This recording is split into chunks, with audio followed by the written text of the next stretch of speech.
Albert આઇન્સ્ટાઈનને એકવાર એક પત્રકારે પૂછ્યું, sir what is the meaning of life? જીવનનો અર્થ શું? એટલે આઇન્સ્ટાઈને કીધું, young man, life has no meaning at all. એટલે યુવાન નિરાશ થઈ ગયો, માંડ્યો હાલવા.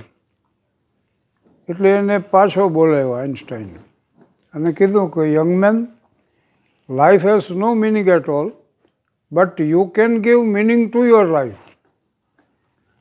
જીવનનો કોઈ અર્થ નથી, પણ તમે જીવનને અર્થપૂર્ણ બનાવી શકો, તમે જીવનને અર્થ આપી શકો. એટલે લગભગ 51 વર્ષથી આ સ્ટેજ શોને હું ને ભીખુદાન 2 જણા બેઠા હતા. એમાં એક જણો આવ્યો, આવીને અમને કે તમે બે હાલ્યા બહુ. અને વળી થોડીક વાર એમ કે હજી આ ના કરો, પણ તો એ શું બીજું કરવું એમ. એટલે અનુભવ થાય આવા. પણ મને એમ થયું કે જીવનને અર્થપૂર્ણ બનાવવા માટે કુદરતે હાસ્યવૃત્તિ તો આપી જ. Sense of humour is the gift of God for me. માલિકની દેન છે. એટલે વિશુદ્ધ હાસ્ય સર્જ્યું એમ. અને વિશુદ્ધ હાસ્યની અમારી વ્યાખ્યા તો સહકુટુંબ મારે બેન માણી શકે એવું હાસ્ય સર્જ્યું. તાપી નદીમાં પૂર આવ્યું ને તબલાની જોડ તણાતી જાતી હતી ને એમાં 2 જુવાનિયા જોઈ ગયા. હવે એ પાછા ભજન મંડળીના સભ્ય. એને એમ થઈ ગયું કે આહા, પૂર તો ભયાનક હતું, પણ તબલાની જોડ તણાતી જાય છે અને આપણે પાછી ભજન મંડળીમાં જરૂર છે એની એમ. પછી પાછું વિચાર્યું કે જોખમ વગર આ જગતમાં ક્યાં કંઈ મળે, પૂરમાં ખાબકા બોલો. પણ તબલાની જોડ પકડીને જ્યાં આમ ખેંચીને ત્યાં વાહે રામદાસ મહારાજ નીકળ્યા. ગામના દ્રશ્યો તમે જોયા હોય, કોઈ સંતની પધરામણી થાય ને એટલે હામૈયા થાય ને, અને આમ હાલતા હાલતા વગાડે, ગીત ગાતા જાય, રાસ મંડળી રાસ લેતી જાય, અને કેડે તબલા બાંધ્યા હોય આમ હાલતા હાલતા વગાડે. નંદલાલ નહીં રે આવું ને ઘરે કામ છે એમ. તો મહારાજ ઘરે ન આવ્યા ને તાપીમાં ઉપડ્યા બોલ. પછી તો જોવાની આવે, ફેરફદોડી ફેરીને પાણી બાણી તો કાઢી નાખ્યું અને તરત હોસ્પિટલમાં દાખલ કર્યા. પણ ભાનમાં આવ્યા એટલે મહારાજ પહેલું વાક્ય એ બોલ્યા કે એકાદી કલાનો સંગ હોય તો તરી જવાય, અને એક એક કલાના સંગે આ કલાકારો એના સર્વોચ્ચ સ્થાન સુધી પહોંચે છે. 51 વર્ષ પહેલાં જે વાતો કહેતા ને, હવે 20 વર્ષના યુવાનો તેદી આ માનો કાર્યક્રમ સાંભળતા છે 1970માં. એ આજ 70 વર્ષ થયા. એકવાર છે ને સૌરાષ્ટ્ર જનતામાં મારો કાર્યક્રમ હતો અને હું અમદાવાદ જતો હતો. એમાં સામે એક જણો બેઠેલો અને હું આની પર બેઠેલો ને એમાં વળી એક એની 2 જણા વાતો કરતા કે તું અમદાવાદ પહોંચીને કાગળ લખી નાખજે, કાકીની તબિયત સારી છે, કાકા આવી ગયા છે, ઘર ભાડે મળી ગયું છે, ભાડું ઓછું છે, વિસ્તાર સારો છે, આવી બધી વાત કરી. ગાડી ઉપડી એટલે ઉતાવળો માંડ્યો હારે હાલવાનો. તું અમદાવાદ જતા હોય કાગળ લખી નાખજે, મકાન બદલી નાખ્યું, કાકીની તબિયત સારી છે. વળી ગાડીએ સ્પીડ પકડી દોડવા માંડ્યું હારે. પેસેન્જરના બિસ્તરા ઠેંકતો જાય ને કપરકાબી ઠેબે ઉડાડતો જાય. તું કાગળ લખજે, કાગળ લખ. પછી મેં એને કીધું, ભાઈ એ નહીં લખે તો હું લખીશ, પણ તું ઊભો રહે કોઈ વાંચે. હાસ્યકારની તો દૃષ્ટિ એક જ હોય છે કે ક્યાંથી હાસ્ય મળે. થોડીક વાર થઈ તો ઓળખે બાપા એક બેઠેલા, અને નવરાતું હોય ટ્રેનમાં બેસવાની જગ્યા મળી હોય એટલે વાતું ચીતું હાલે. એમાં બાપાએ મારી સામે જોઈને વાતનો ઉપાડ કર્યો. હવે ઘણા માણસોને એવી ટેવ હોય કે અડધી વાત આપણી પાસે કહેતા. પછી અમે પહોંચ્યા અમદાવાદ. ક્યાં? એટલે આપણે અમદાવાદ કહી તો આગળ પ્રવાસ હાલે. સુલેમાનને અમારે સુલેમાન પટેલને ટેવ હતી કે MGMનું શૂટિંગ ચાલુ હોય ને 45 કેમેરાથી શૂટિંગ થાય. કેટલા? તો વનેચંદ કે એ જો ફિલ્મની લાઈન એમાં અમને ખબર ન પડે, એ તને વધુ ખબર પડે. અરે પણ કે હું કહું છું ને તો હા હું કહી હક, અમે ન કહી. એટલે બાપાએ ઉંમર લાયક વૃદ્ધ માણસ, એ મોડા ન પડે એ આટલું મને એમ થયું કે એને હોકારો. મને કે આવી મોંઘવારી, આ હાડમારી, આટલી મુશ્કેલી, પૈસાની તંગી, તોય વ્યવહારમાં રહ્યા વગર છૂટકો. એટલે મેં કીધું નથી. આવી મુશ્કેલીમાં મોટા દીકરા મનસુખને પરણાવ્યો. તે લગ્નમાં ખર્ચ થઈ ગયો 2700 રૂપિયાનો. મને કે કેટલા? મેં કીધું 2700 રૂપિયા. 2700 રૂપિયા. તો કે રાયશંકર વેલાળાથી કેલાશા બરવાળા સુધી બસ લઈ ગયા, એના 400 રૂપિયા નહીં ગણવાના. રૂપિયા થયા 3100. કેટલા? એટલે મેં કીધું 3100. તો કે 200 રૂપિયા ભોજનશાળાનું ભાડું ક્યાં જાય છે? રૂપિયા થયા 3300. શું જોઈ રહ્યા છો? કેટલા? એટલે મેં કીધું 3300. તો મને કે 150 રૂપિયા બેન્ડ વાજાવાળાને તમે ચૂકવ્યા હતા. રૂપિયા થયા 3450. કેટલા? મેં કીધું 5000.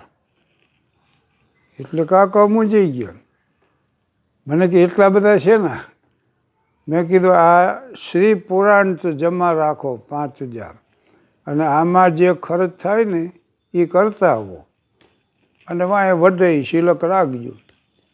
ભલામણા તમે મોળા ન પડો એ આટલું હું તમને હોકારો દઉં. તમે મીડિયા મને ગગલાવો.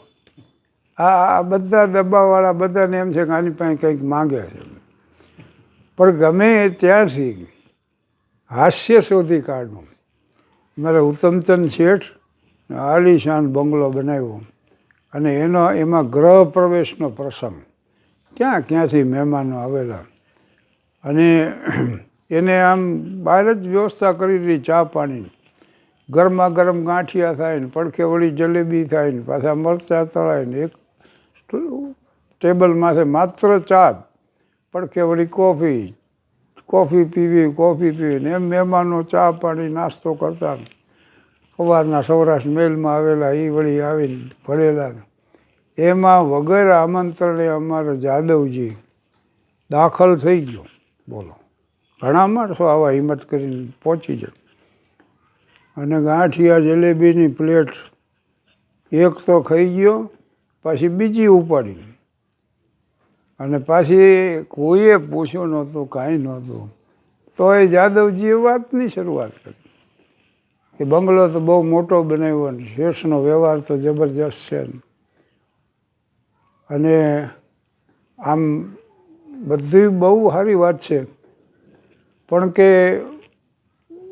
મરણાનો પ્રસંગ થાય છે ને, પરિવારમાં કોઈ ગુજરી જાય છે, ત્યાં ફળિયું ટૂંકું પડશે.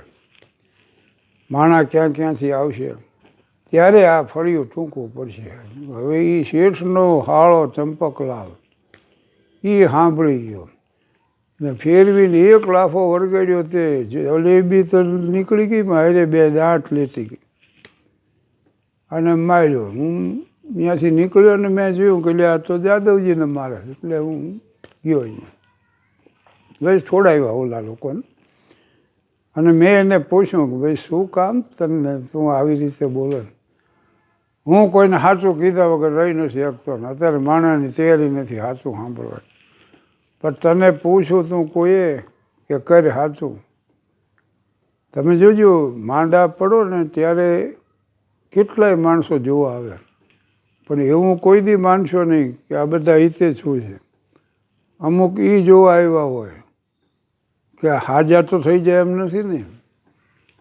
ઘણી વાર છે ને આપણા સુખનો આધાર બીજામાં કેટલી ઈર્ષ્યા જગાવીએ કે એના ઉપર હોય છે.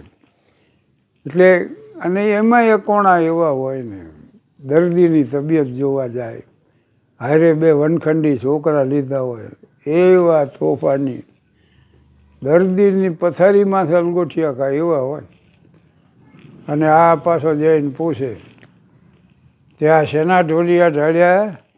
કે નથી હકના ઢોલિયા ઢાળ્યા. વળી પાછો ગંભીર થઈને ત્યાં તમને શું થયું? ઓલો દર્દી તો બે ધીરે ધીરે બોલે ને, ત્યાં મને એટેક આવ્યો. એમ એટેક આવ્યો? ક્યારે આવ્યો? ઓલો કે રાતના 2 વાગે આવ્યો. ઓહો, તો ઊંઘમાં તમને ખબર નહીં રહી હોય?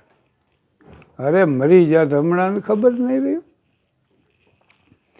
ત્યાં એકાદું છોકરો એને રોવા માંડે, બાપા મારે, એટલે પડખે ચાકુ શેરી કંઈક પીડ્યા હોય ને અડધું સફરજન કાપીને છોકરાને દઈ દે. બોલો, વળી પાછો વાત માંડે કે આ પહેલી જ વાર આવ્યો? ઓલો કે ના ના, આ તો બીજો એટેક. ત્યાં હવે એક રહ્યો. ત્યાં બીજું છોકરું મર્ડર હોવા છે, એને વળી મોસંબી ખવડાવી. અને પાછો જાતા જતા એમ કહેતો જાય કે હશે ભલ્યા કર્યા ભોગવવા છે ને. તો જબ જબ મુँह ખોલો તુમ, મીઠી બોલી બોલો તુમ, કોયલ કાગો દેત કાગા કાસો લેત, તુલસી મીઠે વચન છે જગ આપનો કરી લે. તો કોયલ છે ને એ શું આપણને દઈ જાય છે, અને કાગડો છે એ શું લઈ જાય છે. કોયલ કાગો કાસા દેત કાગા કાસો લેત, કોયલ શું દઈ જાય ને કાગડો શું લઈ જાય. પણ તુલસી મીઠે વચન છે જગ અપનો કરી લે. પંડિત મદન મોહન માલવિયા, બનારસ યુનિવર્સિટીના સ્થાપક, એ બેઠેલા, એમાં રાધેશ્યામ શર્મા એને મળવા આવ્યા. એટલે રાધેશ્યામ શર્માએ કીધું કે મેં ક્રોધ માથે કાબુ મેળવી લીધો. બોલો, તમે 100 અપશબ્દો મને કહેશો ને તોય હું ગુસ્સે નહીં થાઉં. એટલે મદન મોહન માલવીએ એટલું જ કીધું કે તમે જે વાત કહો છો ને એ હું માની લઉં, પણ તમારી પરીક્ષા કરવા માટે હું અપશબ્દ બોલું એ તો શક્ય જ નથી.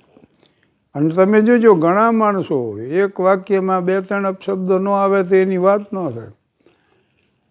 આવા જ જે હોય છે. તો જબ જબ મુँહ ખોલો તુમ, મીઠી બોલી બોલો તુમ, કોયલડીને કાગ એનો વાને વર્તારો નહીં, પણ જીભલડીએ જવાબ એ સાચો સોરઠીઓ ભણે.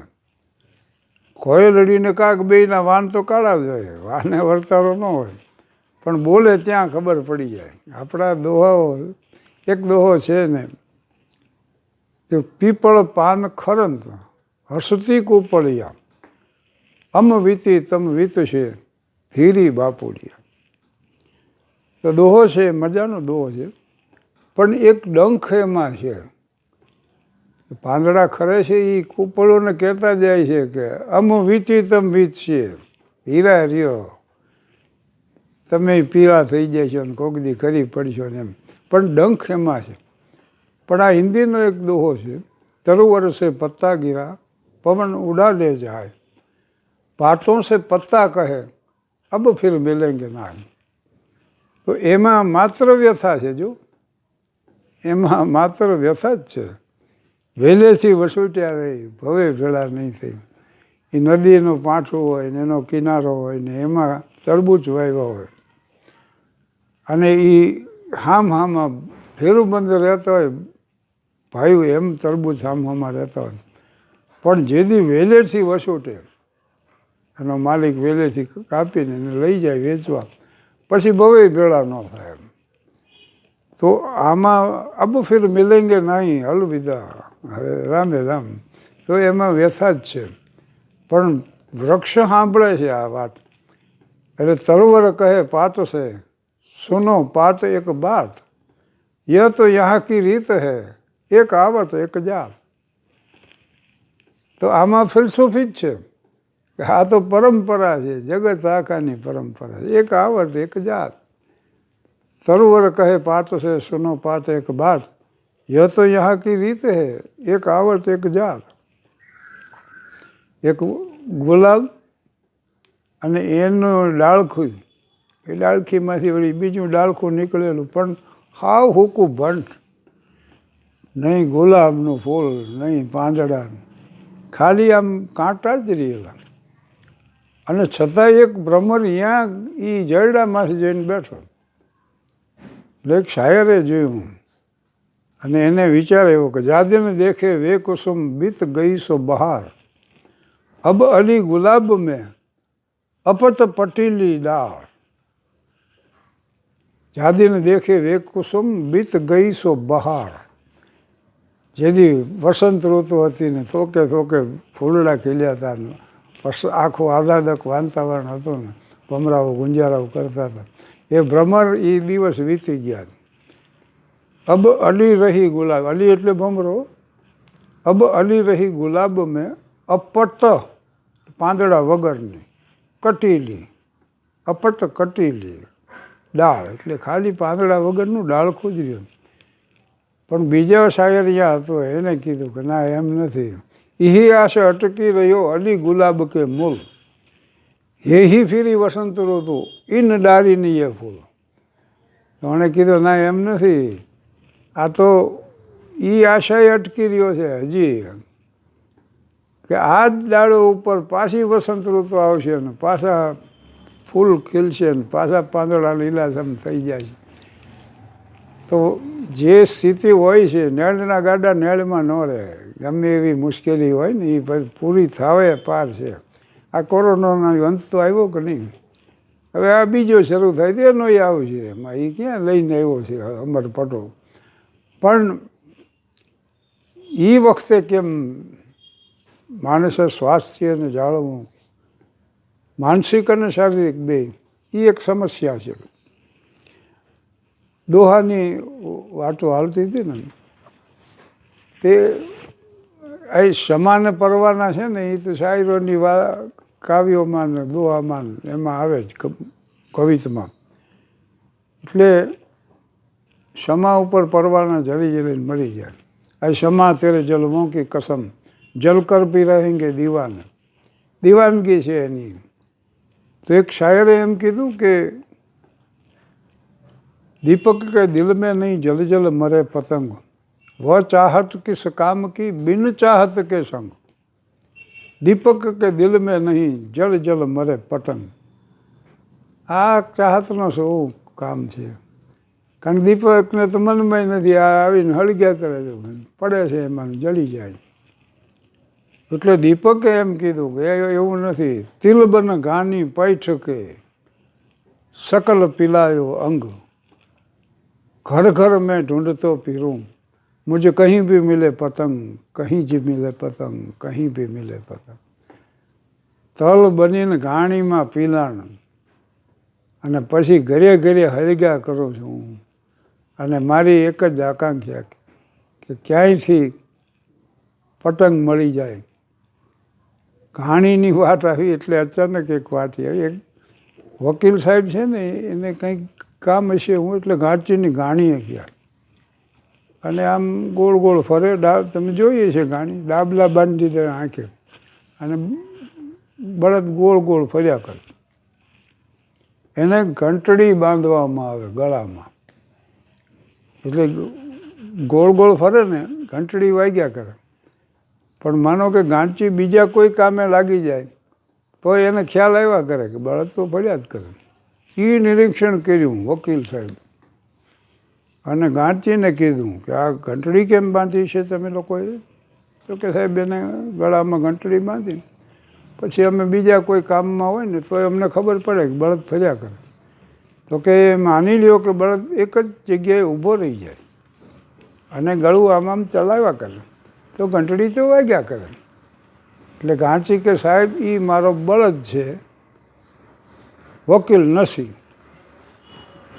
આભાર, ધન્યવાદ.